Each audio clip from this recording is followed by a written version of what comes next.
Welcome back to See Eye to Eye. This is Monica Holt. My guest today is Aidan Connolly, Executive Director of Irish Art Center in New York City. Aidan's story starts with his dad and singing in the Catskills, and then winds through national theater tours, the Al Gore 2000 presidential campaign, and the New York State Senate before landing at the Irish Art Center in 2007. Now, nearly 18 years later, Aidan has transformed a humble garage space into a thriving, multidisciplinary cultural hub. What I love about Aidan's approach is how he's woven political campaign strategy into arts leadership, thinking in ecosystems and stakeholder communities while running the long-term math. We explore why Irish hospitality became the organization's competitive edge, what it was like opening a brand new building 18 months into the pandemic, and his philosophy on transparency and succession planning while you're still in the top seat. Let's dive in.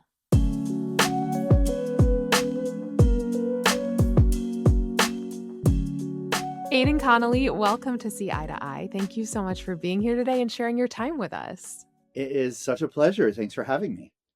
I'm thrilled to talk to you. We only met for the first time, within this past year, but your history and leadership in the field is so important. I recently was talking to Andrew Racinos, who speaks so highly of you, and I know you just joined the Tessitura board, so congratulations. Amazing. On Yeah. that. Incredible community. Yeah. Thank you. Thank you for serving the leadership team there.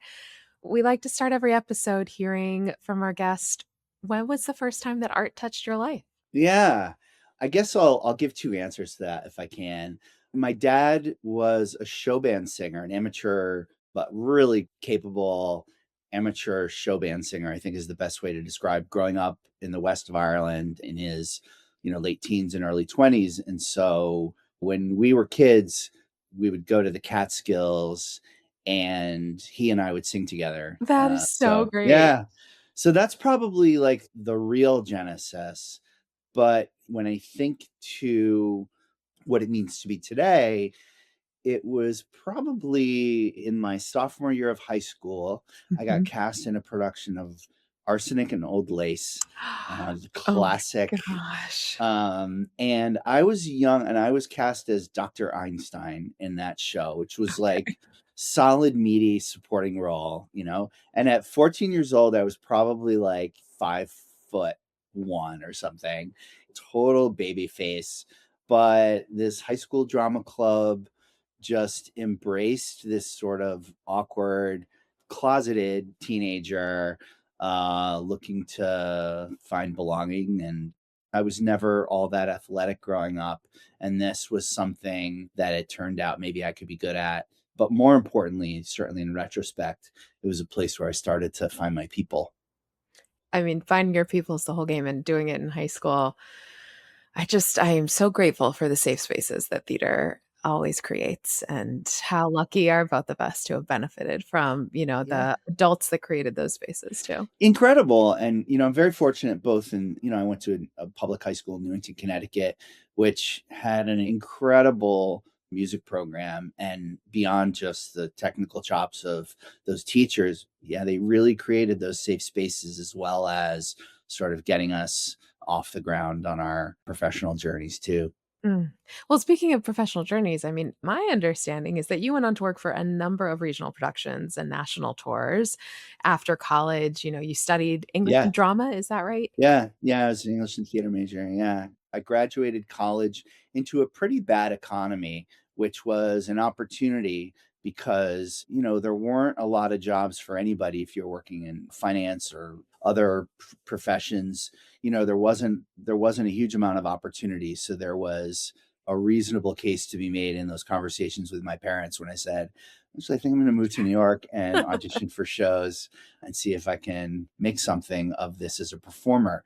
I'm so glad I took that ride in my 20s because, I got to do a bunch of incredible shows, had a lot of really meaningful experiences, mostly on the road with this show Forever Plaid that was kind of a huge hit off Broadway in the 90s. And I think I did one of the first national tours of it, and I'm still friends with a lot of those folks. Yeah, I'm sure. But got to a point where I started looking for a different path. And I'm so curious because so many of us experience shows that are on the road and touring, and that's a lot of folks' first experience with art or theater, right? Is the tour that comes to their town. I'm particularly curious about the culture of touring then. What was that like moving through so many spaces within a year? Well, it's funny.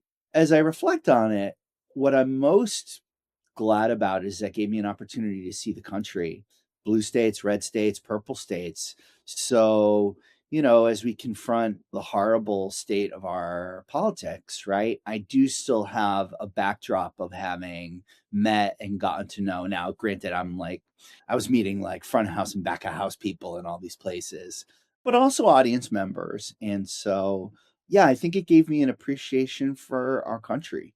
That's exactly right. I'm having been on the East Coast growing up, I'm now in the Midwest. And, Right. I'll share last night we had two artists from the Twin Cities here performing Wow. in Iowa. And it was a pretty special reminder of both how to channel every emotion through art and how artists who have that gift can give so much to a community and a group of folks who are feeling something and just need it to be processed together, in that Yeah. space. It was a powerful reminder, as you say, that no matter red state, blue state, it doesn't matter. The art is still there, and it is still serving its purpose day in and day out. Yeah. Anything that is convening people in person, That's right. at any scale. Just last week, I had the opportunity to attend a humanities series at the Bushnell in Hartford, not far from where I grew up. And it was a conversation with Pete Buttigieg and the conservative podcaster and journalist Jonah Goldberg. And it was wonderful. What was so inspiring about it was going back to sort of my hometown or near my hometown and seeing, 2,800 people coming together in one room to be inspired by what was a very thoughtful, engaged, collaborative dialogue. So whether it's that kind of experience or an artistic experience, I think anything that is pulling people together who might not otherwise have a reason to be in the same room, maybe is going to be part of the path forward into wherever we're headed. I hope so. I think so. It's funny that we are talking about politics at the moment because what I think is so interesting about your career is that after being a professional artist, you transitioned from the arts into politics and government. Wh- First, tell me, what was the trigger for deciding you were ready for the change and that Yeah. politics was the thing to pursue next? Yeah. Great question. Even though as I sort of got into my mid 20s and I was getting all these great opportunities, I think there was always a little voice in the background of, you're not doing this forever. So I started contemplating, what else am I going to do? So, funny enough, New York being New York, I had like a lot of young artists, my day jobs working in restaurants and working at catering companies and all that jazz. And one day I found myself cooking hors d'oeuvres in the kitchen of a prominent Democratic Party fundraiser during the Clinton midterms in the 90s.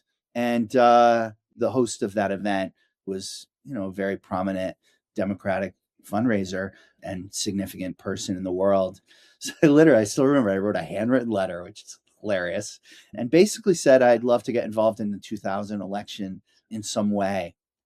She got me an internship on Al Gore's 2000 presidential campaign, an unpaid internship on the fundraising team. And I had, been making money on the road and I could afford to go and do this unpaid for a while, built some relationships, incredible relationships that I still hold to this day. It kind of propelled me into a new chapter of campaigns, which I absolutely adore. And I'm fundamentally a campaign person. Well, and it's so fascinating because I think, even some of what we were talking about with the way arts brings people together, sometimes politics divides people. There's some diametrical opposition between the two worlds, one would think. Hmm. But you've worked in both sectors, so I'm curious what you think are the similarities and what can we learn from each other? Yeah, absolutely. So I ended up going to work in the New York State Senate for a number of years and in the state legislature back during those days, the Democrats in the Senate had no power. And so what was interesting there was when you're in the minority, you don't really have the ability to affect legislation meaningfully, but you do have the ability to build stakeholder relationships, to engage with the media. You can build campaigns to run candidates that are in support of the agenda that you believe in.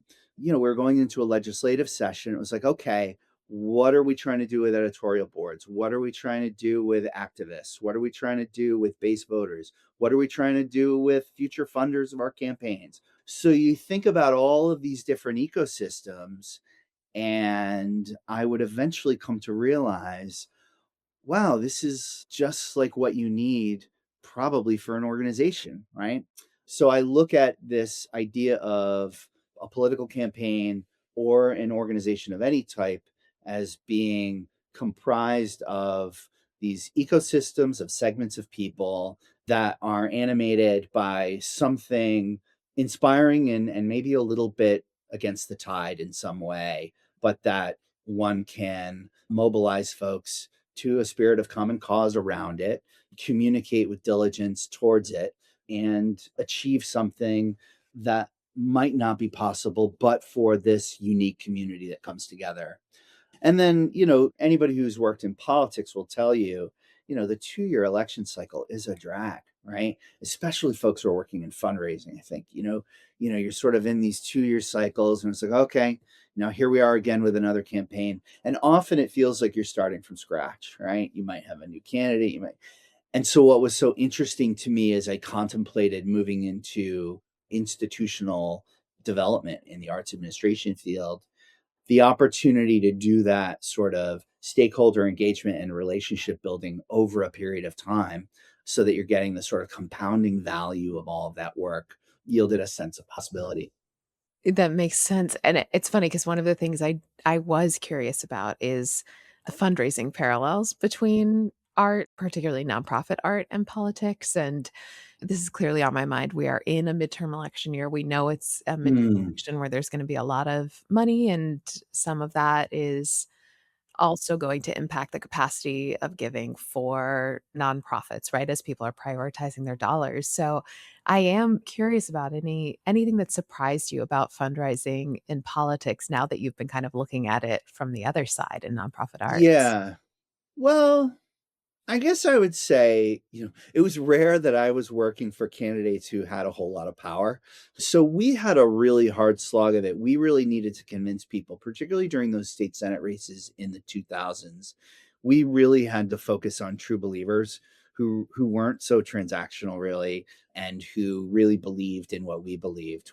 You're inevitably going to be competing with everybody's other interests, but I have found, at least in my experience here, that if you have a really good mission that has been fully thought through and has yielded a point of differentiation, and you've got a good set of animating core values, the sort of competition is going to come and go in a way, but Mhm. your greatest competition, I think, is with yourself and with your own sustainability. Yeah, keep your eyes on your own paper. Keep your eyes on your own paper. Yeah. Yeah. Yeah. So, the political journey is particularly interesting, of course, because then you were in 2007 appointed executive director at the Irish Arts Center. And so I'm just curious, when did that organization come into your radar? Obviously, you told us a little bit about your parentage and your personal history, but what was happening in your life or in your mind that told you it was time to return to the Yeah. arts? Well, election years were really intense years, and the off years were also busy, but you might have a little bit more time. So often people who are sort of perennial campaign workers might take like a big trip after a really grueling campaign and then Sure. come back and sort of start the next cycle.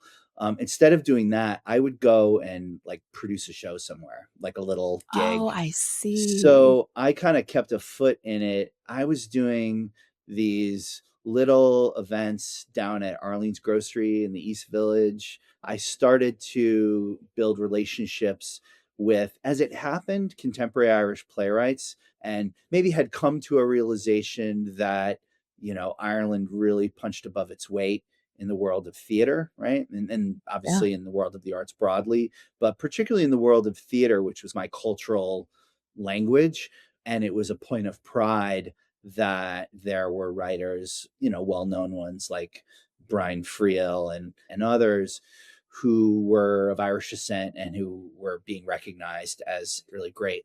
So during that period of time, I was kind of dabbling, and I had kind of come to learn about producing, really backing into it through political fundraising, right? So it's sort of like, oh, you go and you raise the money from people who care about what you're doing, and then you go and try and do what you said you're going to do, and do it responsibly and do it in an inspiring way.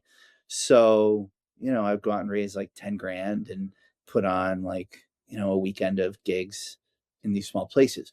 And so eventually I had been introduced to Irish Art Center by a mutual friend and rented it for a production, and then started getting to know some of the people and the board, and started to get interested in it and its journey. It was situated in Hell's Kitchen on the west side, and part of the Clinton urban renewal program, the urban planning that was happening around residential and corporate real estate development here.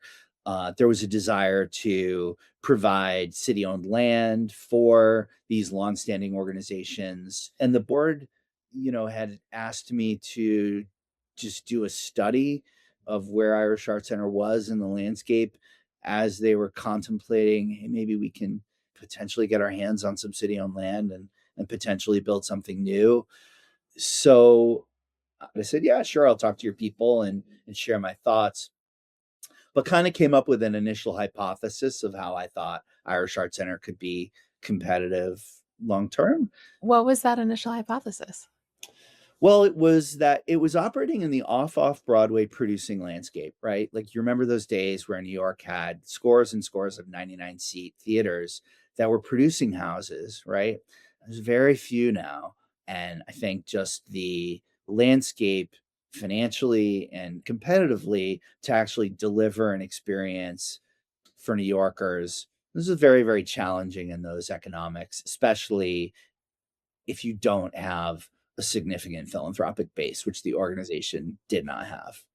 So ultimately, the hypothesis was to pivot from producing to presenting, and to take the existing space that was there, which was this sort of humble old garage kind of space, go and find the best intimately scaled work that was happening in Ireland, and figure out a way to put those shows on a plane, get them to New York, platform them, hopefully get the resources together to get them on the map, get them reviewed, start to build an audience. So that was kind of one of the key things. The other key thing was to pivot to multidisciplinary, because there are a certain segment of people who are really interested in theater. But if you are able to expand that to music, dance, literature, humanities, visual arts, right? Now you have these whole new sort of segments that you can draw on. And if you can get to a place where you can deliver credibly across those disciplines, then you can build community across those disciplines. So that was sort of the theory, which of course then a year or two later I was called on when they were replacing their leadership, and they said, hey, we know you like politics, but have you thought about doing something different? And the idea was, here's a canvas to bring great people together and build something new. And as a New Yorker, that was just so inspiring and exciting, and ultimately worth the risk. What was it like going through kind of that internal transformation process first? How did you and the team approach rethinking what the Irish Art Center's place in the New York ecosystem Yeah. was? Yeah. So look, so there was this hypothesis, right? But ultimately, this hypothesis needs to be tested, right? And it needs to be engaged and explored and kicked around. So we did a summer staff retreat, and I took one of the frameworks from this book called Good to Great by Jim Collins. Within Good to Great, there's something called the hedgehog concept, and I'm sure a lot of your listeners will be familiar with this. And the hedgehog concept is comprised of three circles, right? three questions, really. You think about them as like three circles in a Venn diagram. The first question is, what can you be best in the world at? The second question is, what drives your economic engine? And then the crucial third question is, what drives the passions of your people? And the idea behind the hedgehog concept is that whatever the intersection of those three things is where you should focus your relentless energy. And so we started with, what can we be best in the world at? Right. So, of course, we're an arts organization that had operated mostly in the theater ecosystem. And so, of course, we start by saying, oh, well, theatrical legacy and da da da da da. Right. And then we're like, really? Are we going to be best in the world at that? Like, here we are in the cultural capital of the world with hundreds upon hundreds of incredibly well-resourced, is that really what's going to lead us down that road? And then somebody kind of flippantly said, well, we're Irish. We throw really good parties. And all of a sudden, everybody was like, okay. So this idea of Irish hospitality kind of came into the mix, right? Great. Yeah. And so we got to this notion that actually, yes, we are going to be a relentlessly high standard New York arts and cultural organization, but what we're best in the world at is hospitality and creating a culture of hospitality, which of course has a kind of Irish underpinning to it. This idea of Céad Míle Fáilte, 100,000 welcomes, and that idea of the warm Irish welcome and the experience that people recognize when they go to Ireland. And we thought, we're going to be that place in New York. We're going to aspire to be that place in New York where you feel the feels. Like, you can walk in on your own, or you can bring a gang, or you can come in and meet new people, but we're going to give you just a great warm experience. But where it really led was realizing that no, it's actually like the environment of hospitality for the artist. Because if we get that right, then that just radiates everywhere else. The staff are feeling it, the board are feeling it, the supporters are feeling it, the audience is feeling it. So that kind of, I think, became New York Standards of Excellence on an intimate scale in an environment of Irish hospitality. So that just kind I of, mean, there you have it. Hospitality being at the core underpinning of the work, as you say, speaks not just for our audiences, but for our artists, for our staff, for everything that you can do. I love hearing that. And I'm assuming with such a strong foundation like that, now as you are kind of in the midst of an expansion, right? yeah, Two major construction projects, is that right? The first, the new building on 11th, which yeah, was completed a few years completed in ago. 21. Yeah, Oh, so you were under construction during the pandemic. we were. What was that like? Oh my God. Yeah. I'm sorry, I didn't mean to bring up Uh, the trauma, but yeah, PTSD. Yeah, we were 18 months into construction when that thing happened. And that's where we really had to lean in on our core values. And our board at the time all had the common denominator of, look, like, we're not going to be managing to outcomes for a while. So we just have to manage to guiding principles. Right. And I'm like, what? No, we set a budget, we set a target, and then we blow that target out of the water. That's what we do. And like, not now, we're not. Not how now, we're lucky not. were you to have those sound, strong voices, though, It's great. reminding you that? Yeah. Yeah, it was good. It was a real learning experience. And so, yeah, so we settled on a set of guiding principles, and it was like the health and wellness of our people, right? Whether it was our construction workers or our staff or our artists or our audiences, that was number one, right? What are we doing to protect the well-being of our people? Number two was, how can we complete the construction as safely and efficiently as possible? Number three was communicate with candor and compassion and transparency to your stakeholders, right? So we did that and just rigorously modeled our way to where we needed to be in the summer of 21. And then And, you opened. and then we opened, yeah, in December of 21. The opening of the new space, that project, what was that kind of moment of transformation for the organization? Because I know you're kind of in phase 2 now, so I'm curious what you learned from that, what the organization became, and then as you're looking ahead, how you think it's gonna continue evolving. Yeah, so we did the work to understand what were the activities that should occur in a new Irish Art Center in the 21st century, reflective of Ireland as, a modern country at the gateway of Europe, right? And why, right? And of course, we went through a whole long journey from where we were in the early 2010s to where at the end of that decade, when we got into construction, we did lots of partnerships around the city with organizations at the scale at which we were planning to build, et cetera. So we did an enormous amount of due diligence, and we didn't take our foot off the gas on what our strategy and financial plan was for those first few years of operation, because we wanted to get the learning curve value out of the ambition with which we wanted to approach those first few years. And that comes back to fully realizing our multidisciplinary goals. Because, of course, in the old space, we couldn't really do dance. There was a limit to what theatrical scale we could accomplish. And we did a lot of incredible music programming, but there's a limit to the scale of that as well. And we couldn't really do much in the world of visual arts. Now we have this incredible state of the art, flexible theater where we can do all of it. So we wanted to take those first few years and climb that learning curve, make sure as the public health environment was settling down that, we were keeping an eye on our economics. And so in 23, we said, okay, we'd had this long planned second phase, which was the redevelopment of our original building, which ultimately would be an extension of the new building that we built because it's Hmm. immediately next door. But we had always planned to phase the project so that we could stay in the old building while we were developing and building the new one. Then we move into the new one, and then we come back for the old one. So that's basically what's happened. Fortunately, most of our stakeholders had a really good experience of being a part of phase one, and we've been able to get substantially all of them back to the table for phase two, which is a less expensive project than phase one. Yeah, that's great.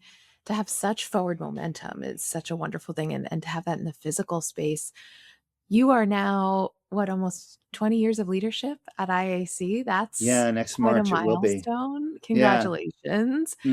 Thank you. As you continue reimagining the future, first, I'm curious, how do you keep your own clarity of thought and purpose at the same organization for that long? But also, who do you turn to and who are your partners as you think about the long term future for IAC? Yeah.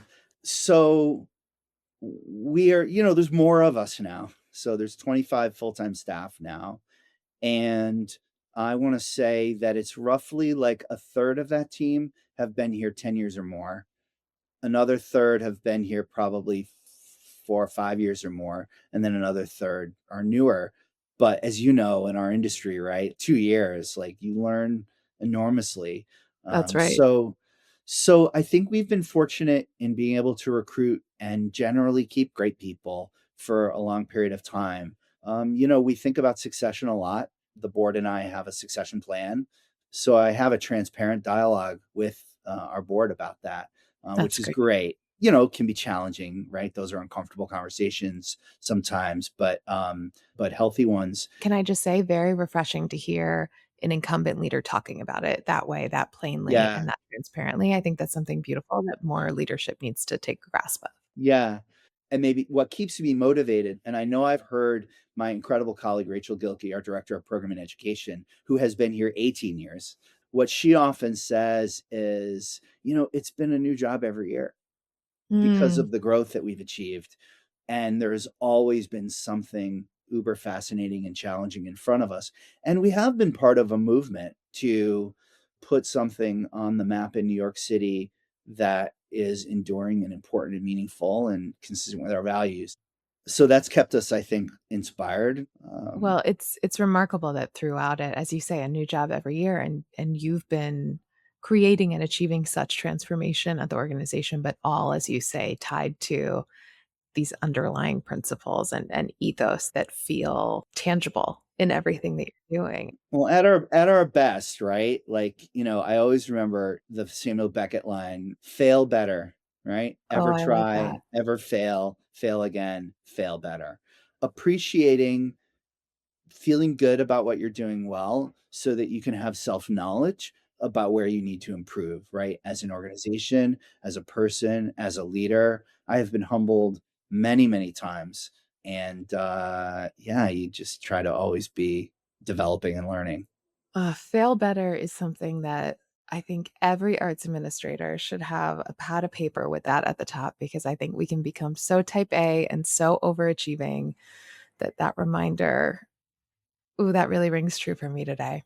Yeah. So, before we do a little of my favorite quickfire culture, I'm curious, what's an unexpected piece of advice that you might give to arts leaders who are thinking about being at the beginning of their transformation journey for their organization? I don't know how unexpected it is, but I will say it is doing the work to really understand your point of differentiation. What is it that makes what you do important in the world? And being really rigorous about that, because the act of asking those questions builds stakeholders, community, insights, surprises. So doing that work and then getting your guiding principles lined up and documented. And then I guess the third thing, run your long-term math. I'm always blown away how many strategic plans are out there. And I'm always like flipping the pages to like the 8-year operating math. And I'm like, Mhm. where is it? Like the thing about long-term operating math is that you can actually get almost anywhere in like 8 to 10 years, right? Like if you plot yourself out that way and you run your math and you communicate your math with transparency, you're going to build a lot of stakeholders that way.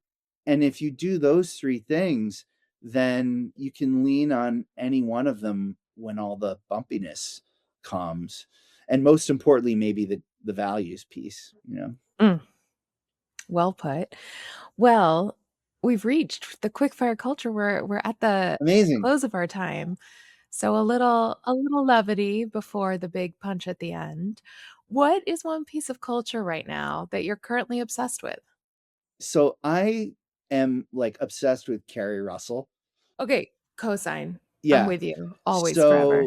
So I'm currently watching The Diplomat. It will come as no surprise that I like have watched every season of The West Wing like thousands of times. Yes, it is my comfort show. Is it yours? Yeah, it's beyond my comfort show. It's like my lullaby for, but Deborah Kahn, who was one of the writers on The West Wing, wrote The Diplomat, as you may know, and Yeah. she's amazing. She's an amazing writer, and so I've just enjoyed this canvas. So it's like Deborah Kahn, the amazing writer from The West Wing, Carrie Russell, and I'm blown away by her, and so I've been enjoying The Diplomat. And where I have to ask where you are in watching it. Have you seen any of your West Wing friends yet, is I guess my question. Yeah, we have just started that season, so we've just Great. gotten Bradley Whitford and Allison Janney. Excellent. All So right, fun. further obsession. Allison Janney, who I saw in Taming of the Shrew at the Delacorte Theater. I don't know when that Stop. was. Incredible. So if you think about like all the physical comedy that Allison Janney did Yeah. in like The American President and some of the other things she did, I saw her in Taming of the Shrew, and it was like, who is this woman? Yeah, she's amazing. Okay, you and I need to start a separate Aaron Sorkin podcast because Oh, I would love it. Yeah, I I would can love go that. real deep on that, Yeah, and yeah, it's yeah, for it's sure. always. Yeah. Um, okay, if you could go back in time, Yep. what is a live performance or event that you would have wanted to attend? Leonard Bernstein conducting the quintet of West Side Story, the greatest musical theater score ever. Mm, great answer. Bernstein makes, I would say, a fair amount of appearances Does he? in these answers, and that's for Oh, darn yeah. good reason. Agreed. Agreed. What is one free resource in any field that everyone should avail themselves of? I've been listening to Adam Grant's Work Life podcast. Are we If together I on could this? interview one person, Yeah. Adam Grant's at the top of my I list. never got to take his class at Penn, but Oh, 'cause you were I there. wasn't, yeah, but he was kind of a star professor. I had like amazing, amazing, amazing I'm professors. sure. But the reason I bring up Adam Grant's podcast is because that's what introduced me to the work of Brene Brown, Hmm. who I really, really like. And I have found her writing about leading with vulnerability, Yeah, again, something I aspire to and fail better at all the time, is really powerful. So that podcast has just sent me in a bunch of different directions. agree. Yeah. All right, Adam Grant, Aaron Sorkin, Yeah. Also, look, this is not like something most people don't know, but I was shamed by colleagues the other day who learned that I didn't have a New York Public Library card. I will say New York Public Library, and particularly the Performing Arts Library, has come up a few Yeah. times as a free resource Yeah. for everyone. And I'll remind folks that the Performing Arts Library, even if you're out of state, you can make arrangements to Yeah. go in and have time there. So, Yeah. and here we are at our final question. Okay. If you could broadcast one message to executive directors, leadership teams, staff, and boards of thousands of arts organizations, what would your message today be? I don't know if this is the most important one, but something that was said to me once by a professor: no matter how much you think you're communicating, communicate more. And I think that manifests maybe most importantly with transparency for staff.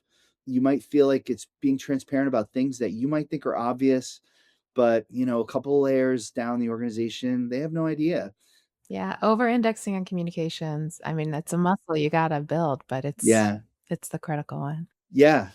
And being transparent about things that you haven't figured out yet. I had an executive assistant once who rewarded me. I kind of went into a meeting, we had a great trust, and I went in and we had this big problem that we hadn't figured out. And my default position was to kind of just keep it to myself until I kind of had it figured out and not necessarily sharing it with staff.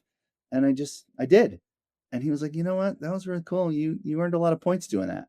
So I like that a lot. Aidan, thank you so much for your time. It's so nice to get a chance to chat and to hear a little bit more of how you got where you are and how you're serving the staff and the community and everyone in New York who is able to take advantage of all that the Irish Arts Center is offering. I can't wait to see how the expansion goes. thank you so much, Monica. All right, we'll talk more soon.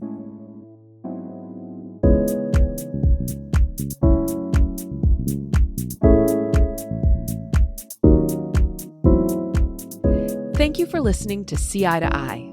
If you enjoyed today's conversation, please take a moment to rate us or leave a review. A nice comment goes a long way in helping other people discover the show. And if you haven't already, click the subscribe button wherever you get your podcasts. We've got some great episodes coming your way, and I wouldn't want you to miss them. A huge thanks to our team behind the scenes, including Karen McConerty, Yayi Stem, Stephanie Medina, Jess Barabee, and Rachel Purcell Fountain. Our music is by Who Is Uzo. Don't forget to follow Capacity on Facebook, Instagram, LinkedIn, TikTok, and YouTube for regular content to help you market smarter. You can also sign up for Capacity's newsletter at capacityinteractive.com. And I hope you'll reach out to us to let us know who you'd like to hear from next on See Eye to Eye. I'm Monica Holt. Thanks for listening.